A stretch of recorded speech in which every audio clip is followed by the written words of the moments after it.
Your daily dose of sports and fun. This is the Morning Drive Podcast from Double T 97.3, presented by Cantex Roofing and Construction. I'm Mike Hebert, owner of Cantex Roofing and Construction. Every day is game day, and we'll get it right when it comes to your roofing, construction, windows, and mirrors. Call Cantex Roofing and Construction today. Together, we are one serving you. This is the NBC theme for basketball. Saturday Night Live has so ruined this song for me, though.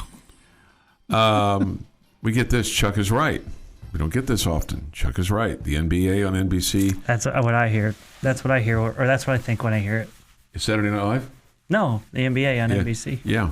Theme on Fox bugs the heck out of me, too. So there's somebody that's kind of marching with me this morning. Yeah. I'm not going to say that it bugs me, but yeah, I agree with you. Okay. It's an NBA song. Yeah.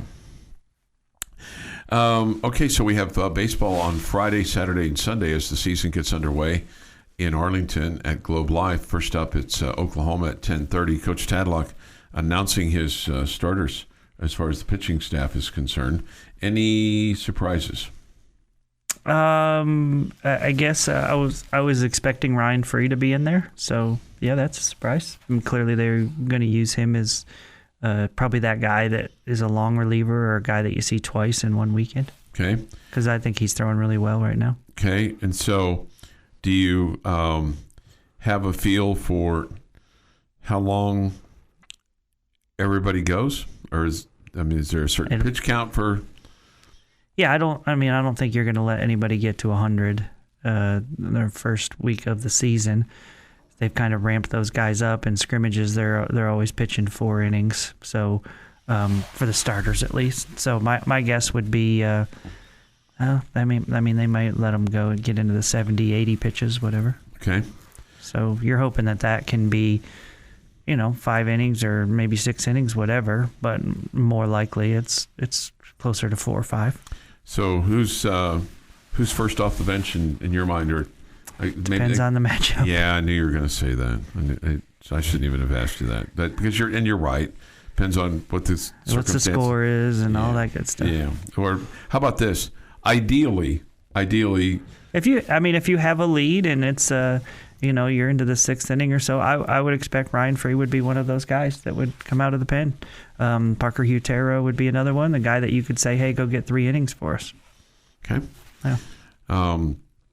And when did he give any indication to the infielders and the outfielders yesterday in terms of starting lineup there, or is that? No, he's not. He's pretty rarely will he tell you what his starting lineup is. I think there was a reference made to Connor Schaus being a right fielder and not a third baseman. So or him playing mainly in right field. So I think that's kind of been solidified that they like him more in the outfield. Now, does that mean he's the starting right fielder? I don't know. That's a different question, and that also may depend on the matchup. If you're facing a left-hander, you might see him be the starter, but if you're facing a righty, you might go with Caden Ferraro or Jay Souza instead, because they hit from the left side. So you feel like, just in listening to you, it feels like they've got a lot of options. Yeah, they do, and I think good options. I just think there are certain positions. I don't think you're going to see a lot of change. Second base, I think it's basically Tracer Lopez every day.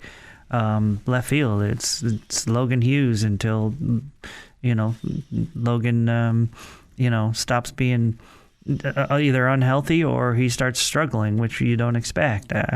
Those are spots where you just don't expect a lot of change. But in right field, I guess because none of them have quote unquote grabbed the job, all 3 of them give you good stuff, and maybe none of them have grabbed it because all 3 of them have been good, and in some regards they have. So I just think that job's a little bit more fluid. I think the third base shortstop position is fluid in that depending on the situation, whether you need more offense or more defense, you're gonna be a little versatile there in how you handle that situation.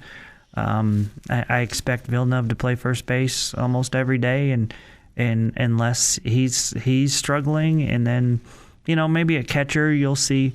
I think you've got 3 really good ones. I really do, and I think you're going to see those guys get some DH at bats too. But I expect Quintanar to be the starter for most of the games, but I think Goitia and Rivers are solid too, and both can really hit. So I don't think they're just going to sit there all season long on the bench because Quintanar is the guy. Is there one that's better defensively than the others? I would say probably Quintanar. Yeah, he's probably the best hitter and thrower. Okay. Yeah, but I mean Goitia is right there as well. Defensively, Rivers has come a long way with his defense, but I think Davis will probably see more time as a DH than he will as a backstop this year. Okay. 6:37 this morning here on the Morning Drive. Thoughts, comments, Yates Flooring Center chat line. Go to doublet973.com for that.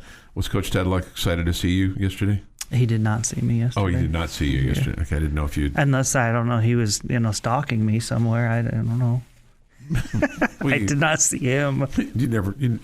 He sneak up on me when I was eating lunch or something. The grocery store, or maybe he's snuggled up next to you at the basketball game last night, or no, he did not do that. Anything along those lines? I don't think he saw me. I don't know. Maybe he's watching us on TV right now, or maybe he did yesterday morning.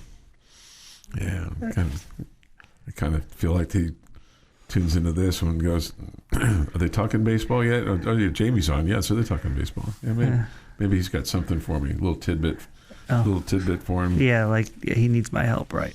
Yeah, no, I mean he could. You never know. I mean, everybody's allowed to contribute. Everybody has a role, right? I don't know if that's mine. If you saw something like you went, oh, I see something there. Like, would you be because I can see the forest for the trees here, guys. Just a thought. Those words would never come out of your mouth, would it? Just only if he is in fact in a forest. It's an insinuation that you feel like, hey, you guys missed this, but I did not. Oh, see, I don't really look at it like that. Well, you don't have to look at it like that, but that's what it is. Okay, and I'm not doing that. Okay. Now, I will tell you, I don't agree with everything that Coach Tadlock does. Sure. I may like a guy, playing the position more than and I'll say to myself, I'm surprised he keeps playing that guy there. Whatever. I don't agree with everything he does. Right. And I'll guarantee you he doesn't agree with everything I say on the radio. Okay, but I don't share that with him. Coach, I don't think you should play that guy at third anymore. He's a better right fielder. Has he ever said you're crazy for what you said on the radio this morning? Yes. He has said that. Yes, he has. Your daily dose of sports and fun. This is the Morning Drive Podcast from Double T 97.3, presented by Cantex Roofing and Construction. February 11th, 2026. Here is Jeff McGuire with a day in sports history. 1966. San Francisco Giants outfielder Willie Mays signs baseball's highest contract, $130,000 per year. Wow. 1990. In a huge upset, James Buster Douglas KOs Mike Tyson in the 10th round in Tokyo to win the world heavyweight boxing title. Yeah, like the middle of the night. Well, yeah, they were in Japan. 1995. Lance Hughes has 32 points as eventual Southwest Conference champion Texas Tech beats Baylor 122-91 in the fourth success of the 9-game win streak. 1997. Bill Parcells becomes head coach of the New York Jets. That really didn't work out. No. And in 2024, in the Super Bowl in Las Vegas, Nevada, Kansas City Chiefs win back-to-back titles for their third in 5 years with an overtime 25-22 win over the San Francisco 49ers. Some guy named Pat Mahomes was the MVP. He's good. He's just lucky. What did he do this past year in the Super Bowl? Nothing. Couldn't make it there. Didn't even make the playoffs this year. What a joke. It is National Peppermint Patty Day. So, are you a fan of the Peppermint Patty? I mean, I like the Peanuts cartoons, sure. What about the chocolate treat? Chocolate and treat. Put those two words together. Do you really think I don't enjoy them? I don't. Really? Yeah, I don't. Oh, you don't like mint? I'm not a big mint guy. I like the peppermint patty. A couple of people we do like, however. Tony Batiste turns 50 today. Wow. Ronald Ross turns 43. Jennifer Aniston, 57. Brandy, 47. Damian Lewis, 55. Sheryl Crow, 64. Josh Jacobs, 28. And Barry Church is 38. And on this day, 1963, I finally found something fun. Julia Child's The French Chef debuts on PBS, bringing French cuisine to the American public and becoming the first cooking TV star. Didn't she have a real high voice? Yes, she did. Yeah. Weird. Still alive? I don't think so. No, I think she's... That does not mean that her legacy does not live on in every food TV show you have ever watched. And that is This Day in Sports History. All right, This Day in Sports History, 6:49 this morning here on the Morning Drive. High school hoops from last night. Monterey, a winner in overtime over Palo Duro, 71-68. Okay. Also, Estacado beat Levelland 36-27. I don't know if that was a defensive effort or I just couldn't put the ball in the hoop effort. Let's give credit to the defense. Okay. Choose joy. Friendship, a winner over Odessa High, 79-21. Nail biter. Boy, Memorial, 101, Lakeview 9. Yikes. Lubbock Cooper took it on the chin to Amarillo, 55-46. But the Sandies are always good, aren't they? They are. Every year, seems like they just reload. Yeah, I think that, don't quote me, but I'm fearful that knocks Cooper out of potential for the playoffs. Okay. Yeah. On the boys' side, Friendship a winner over Odessa, 64-47. Estacado a winner over Levelland, 90-74. These are among the games. Amarillo beat Lubbock Cooper, 41-40. Not a good night for the Pirates last night. Good game, though. Yep. Liberty, 83. Snyder, 38. I always kind of like it when it's like that, 83-38. 74-47. 64-46, you get the drift. Yep, we follow. Tascosa 56, Coronado 47, and it was New Home winning over New Deal 57-41 last night. So, and then Monterey fell to Palo Duro last night 84-81. So that's not good news for the Montereys. Let's see.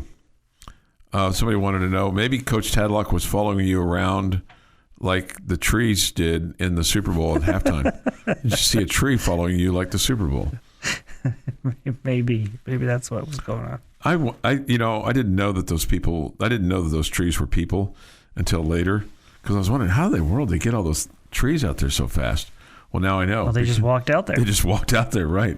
They didn't give it away when the one was like swinging its arms around before they got started? I didn't see that. I didn't. I was like, I was expecting the trees to do a dance. Part of the many things that we did not understand the halftime show. Sure. Right. Including the words. Right. Would you just like to see, would you just like to see a couple of marching bands? Like, No. You want to see Chuck wants to go back to the 70s. No, I really don't. That was the last time it was marching bands. Marching band. No, the 70s were littered with the group Up With People. Right. It was either Up With People or marching bands in the 70s. Up With People. That's the only song they could sing.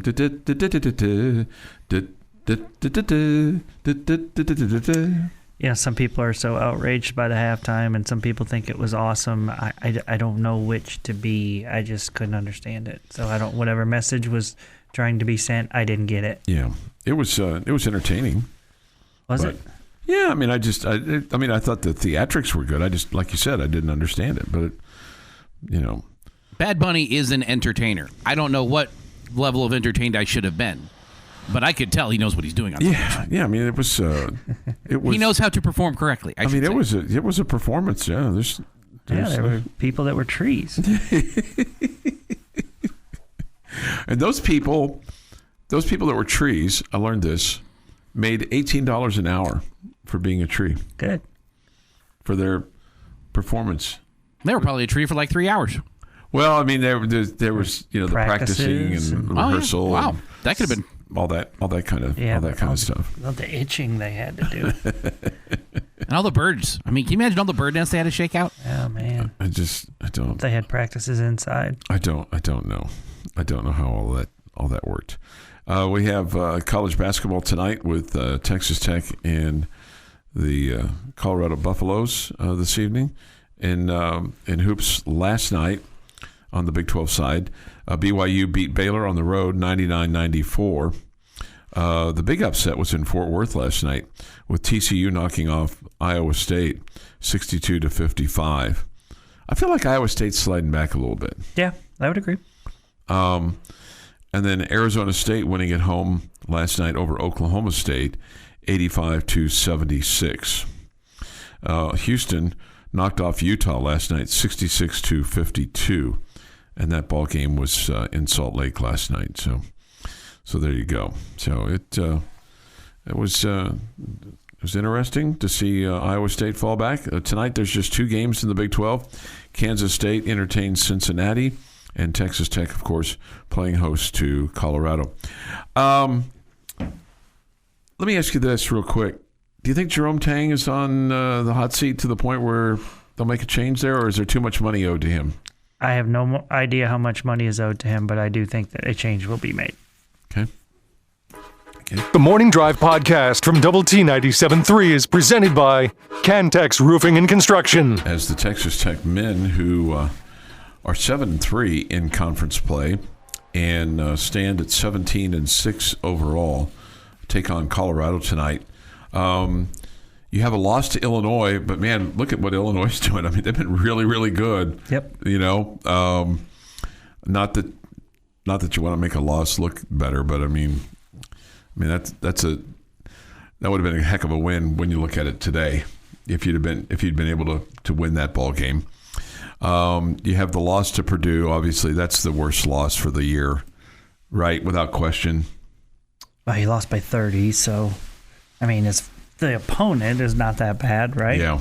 But the margin of the loss. Defeat. Yeah. It's probably the worst game you played. Yeah. Had the loss to Arkansas. Probably like to have that one back. Solid team, but you definitely feel like you could have won. Yeah. I'd like to have that one back. Yeah. The loss at Houston, that one feels like it could have gone either way, you know. And probably the worst loss aside from the Purdue loss might be the loss against UCF at their place when you lost 88-80. I just don't feel like you played terrible in that game. I think we've seen a tough place to win. Let me just say, I didn't feel bad about the team after that game. Okay. I felt bad about the team after the Purdue loss. Okay. I mean, you got depantsed. No question. Okay. No question. But you didn't. I felt like that game was, I don't know, just if we were going to come out of there with a win, it was going to be really, really good effort, and that didn't happen. I think the thing that was probably somewhat, you gave up 88 points. It's hard to win when you give up 88 points. Yep. And clearly maybe it is the most disappointing because you had that game won, is the Kansas one. That's maybe the most disappointing loss because you felt like you had it won and you kind of gave it away. You know what, Chuck? I think you're absolutely right. I don't know if you gave it away or Kansas can't, because it didn't feel like you just had a bunch of turnovers at the end or Kansas just found a way. Give them some credit. But yes, because you had a 10-point lead with like 6 minutes to go and let that game slip away. I mean, you had the critical turnover, obviously, and you have to. There was that one, yes, but so it feels like that's probably the most disappointing of the season. And you have to give Peterson credit for making the three on the three to tie. Two of them. Yeah. The first one was definitely tougher. Yeah. But yeah. And the second one, I mean, he just kind of balled out. And that's an interesting. I don't even know if interesting is the right word, but that's a strange situation there with him. There's a part of me that's like, I'd cut his tail, but I mean, he's going to be could be the number one pick. I said this yesterday. I just don't understand how. I got to believe that the guys on the team are fed up with it. Like, you're either in or you're out, dude. Yeah. And for the coaching staff to not know we're going to have this guy, we're not going to have this guy, he's going to want to play the whole game. Nope, he's not going to. Just not knowing. And then seeing, it would be one thing if you felt like this guy's carrying us. But you see how they play the other night without him in the game at all. And there's a part of you that's just like, you know what, chemistry-wise and just less drama-wise and less of a distraction-wise, maybe we're just better off without him. You know what? So just, you know what? Why don't you just go away? Just the old tail wagging the dog kind of thing. Just go away. At the same time, you're not winning that game against Tech without him. Yeah. Right? If you're Kansas, you're not. And so you understand why they put up with his antics. But I don't know. I can't even imagine how difficult that is for the coaching staff and for the players themselves. I can't imagine what they're like. Oh, is he practicing today? Is he playing today? Oh, he's going to play the full. He's going to play. Oh, no, he's not coming back after halftime. Oh, I mean, what?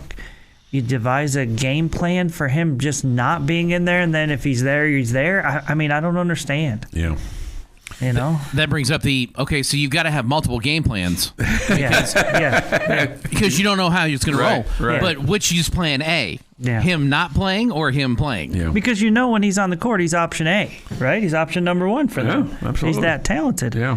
I'm not whining about the guy who's starting in his spot going, oh, and that guy didn't do anything wrong. We took his starting spot away. I'm not whining about that. It's just the team not knowing and feeling like you've got a teammate sitting next to you that's not all in. Right.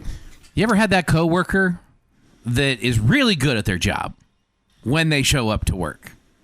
Or they're 40 minutes late on a daily basis? I have, no idea who Jeff would be talking about right now. I've had it at every job I've ever had. Okay. Like, I'm not specifically calling anybody out here or anyplace else. I'm not. I've had it at every job I've been at where there's been one person who just couldn't get on page with everybody else. I'll just say this, and I'm going to tread carefully when I say this. I think maybe that the KU fans that were watching that game on TV after they heard what the Texas Tech fans were saying about their star player, I think you're right. I think you might be right. All right, let's shift gears to our game here tonight. This is Coach Grant McCasland, the head coach of the Red Raiders. He talks about going into this game differently.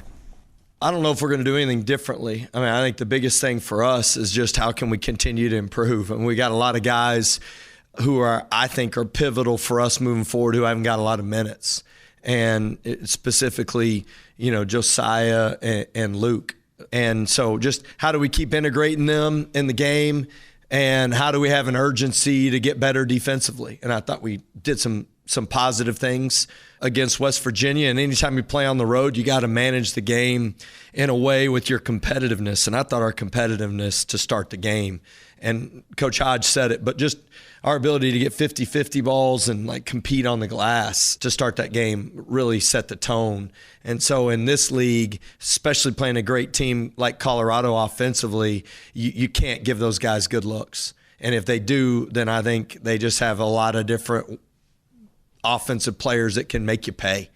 And they've won 2 of their last 3 games and have played well offensively in those games. And so, our attention to detail on defense was what it needed to be against West Virginia, and just got to keep improving in that area. And really, it is going to be interesting to see if they have another gear, and you can get even better as you get Mosley and Luke Bamboye more involved in the team. Yeah, that should be a bigger factor for you. It should. We should see those guys get more comfortable within the offense and working with the guys and become bigger factors, and kind of get their conditioning back, their legs back, all the above, and it just hopefully that spreads through the team of you're able to give other guys a break here and there that allows them to be fresher, not only in games, but down the stretch of the season. One thing Coach Gerlich talked about with Sydney Love, who'd been out some with migraines, and how she played really well last night. She's playing great right now. And one of the things that she pointed out was, as she discovered, and she's just kind of thinking about this, she's like, Sydney Love has fresh legs compared to the other. She does. And so maybe you get the same benefit with Bamboye and Mosley. Mm-hmm. As they're, like you said, getting integrated into the offense and things like that, and the defense. Well, and you know what? Maybe minutes. Darren Peterson has fresh legs too because of what he's doing. Oh, I think he's got a lot of gas left in that tank. Just you got to be able to use it, though. You got to want to use it, and that's want to is a big part of life. Showing up and having some effort and. Showing that you want to be there and be a part of the ball club, whether it's at work or... This is the Morning Drive Podcast from Double T 97.3, presented by Cantex Roofing and Construction. Jamie's question of the day on Double T 97.3, presented today by someone not named Jamie, is brought to you by Connecticut of West Texas. Alrighty, guys. We ask this question on occasion. It's not been asked in a while. But I kind of wonder if your answers have changed on said question. If you're asking it again, then we've obviously done a good job of answering it the first time. Well, your answer could have changed because of situations here. That's a big assumption. It could have changed. So it's a really big assumption. Here's the question. Okay. Of all of the coaches on the Texas Tech campus, what coach would you like to see coach a different sport at Texas Tech? And why?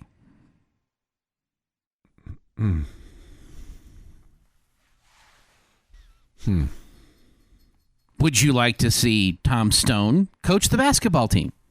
Oh. Would you like to see Greg Sands coach the basketball team? Would you like to see what it would be like to see Krista Gerlich coaching the football team?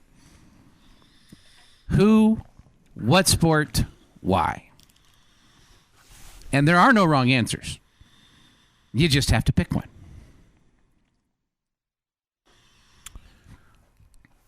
Now, I almost feel like, and I mean this with all due respect, there's a part of me that thinks that Coach McCasland and Coach McGuire could be almost interchangeable with some of their philosophies and how they get fired up and how they kind of interact with their players and things like that to a degree.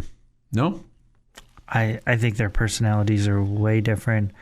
Coach McCasland is, and I'm not complaining about this, but constantly in the face of his players. Yeah. I've never seen Joey McGuire do that. Yeah, that's true. No, you're probably right about that. Yeah.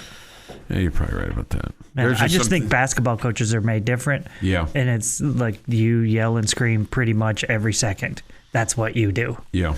And that's what Grant McCasland does. He does. Yeah. You're right about that. Yeah.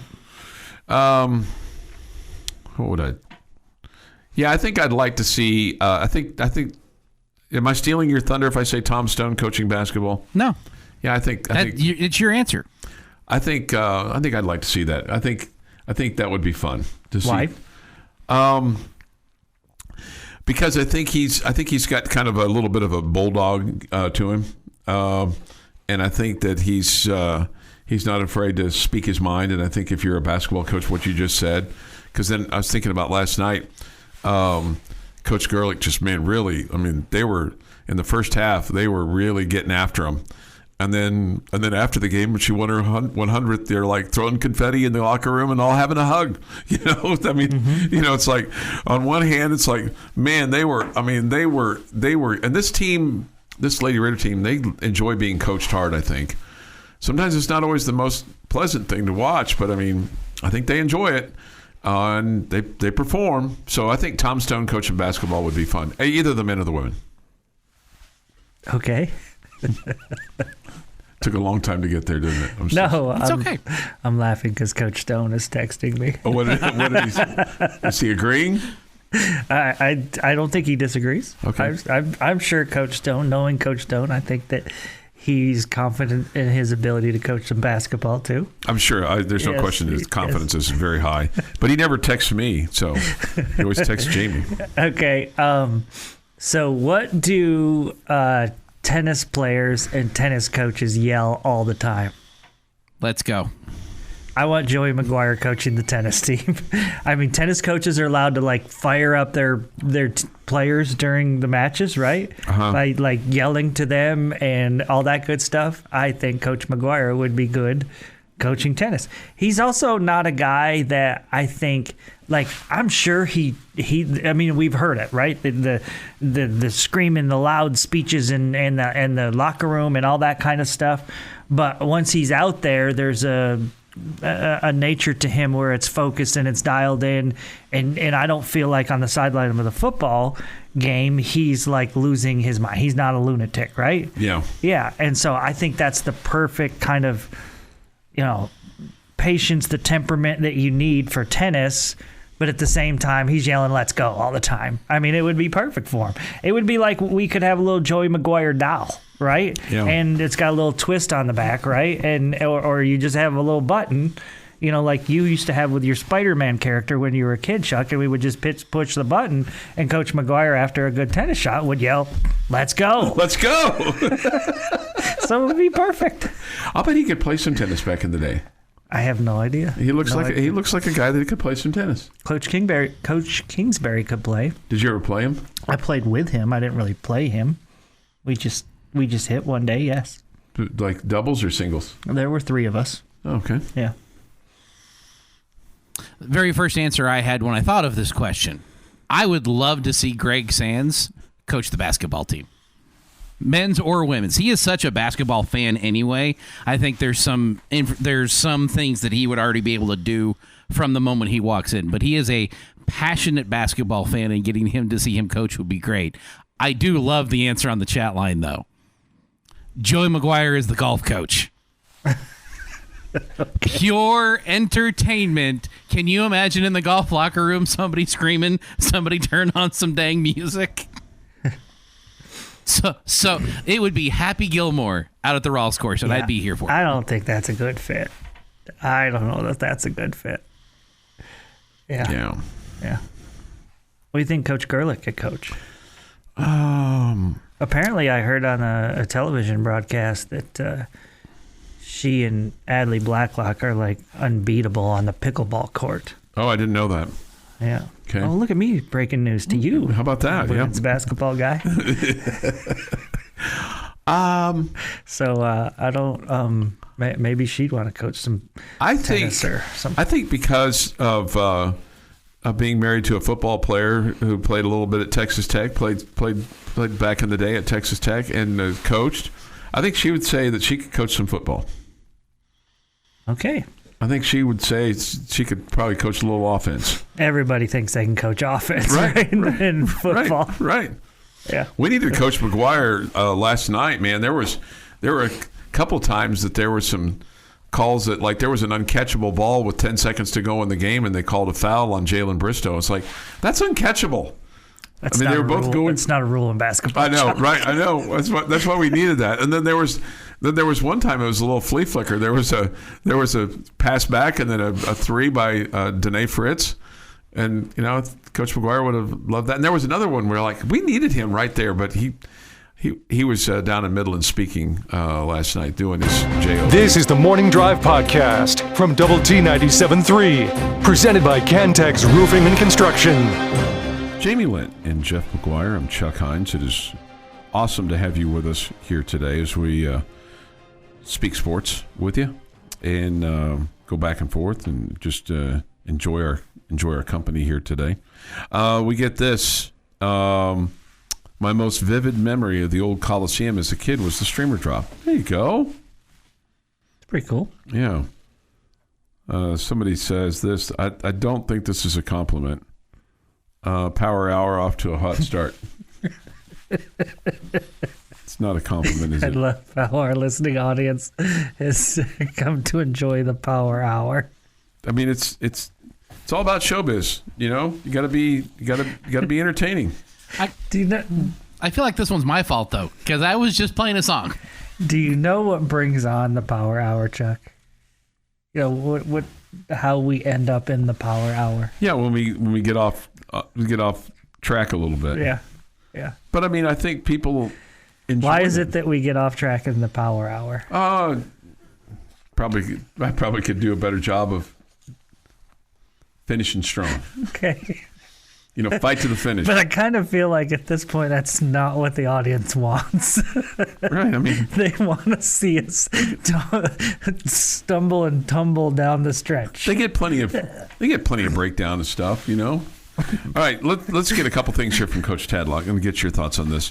They start the season on Friday, playing at the Shriners Classic there in Arlington at Globe Life.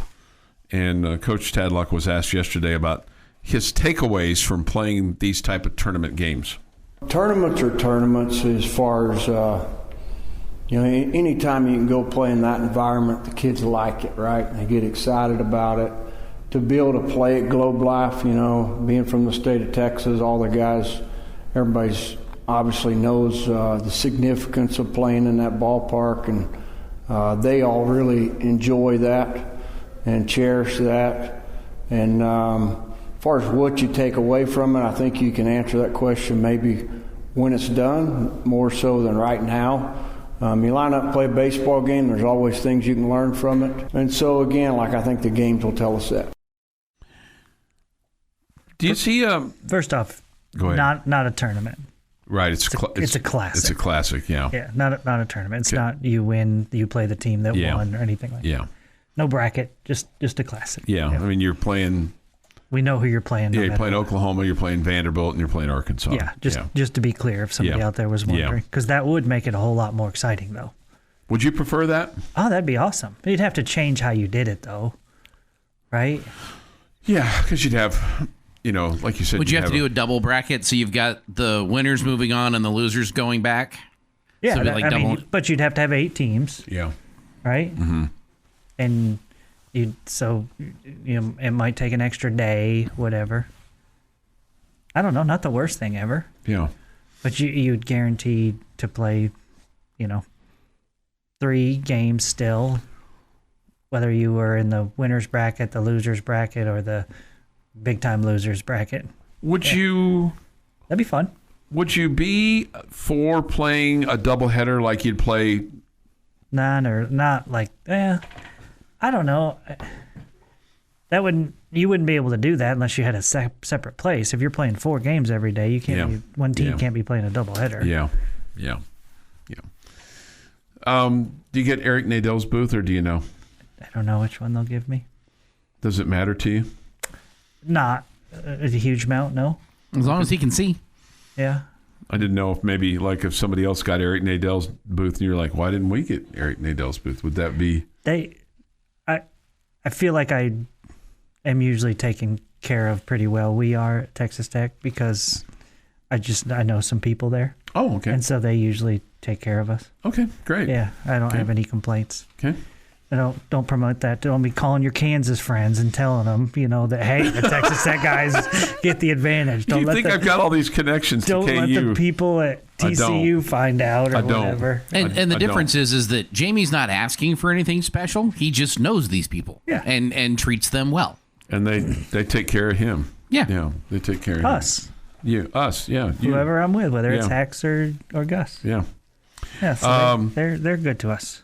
Here is Coach Tadlock's thoughts on Oklahoma. Always do a really good job, really good players, always very competitive. Obviously, we know them really well, played them in the fall. There's some history there as far as all that goes. Opening day, getting to play them. I think opening day is always fun, when you get to that point. And so You know, they're going to pitch. Cameron Johnson, I think you probably saw that. Left-hander's got a good arm. We saw a bunch of good arms in the fall. Saw 2 of their lineups. You know, I think, and again, so got one of the better players in the country in Willits, and got some other ones that are good players. You know, I admire the fact that Oklahoma and Texas Tech have been able to work this out where they can. You're going to play because you're going to play later on in the year, right? You're going to play a series. You're playing Frisco a game. Yeah.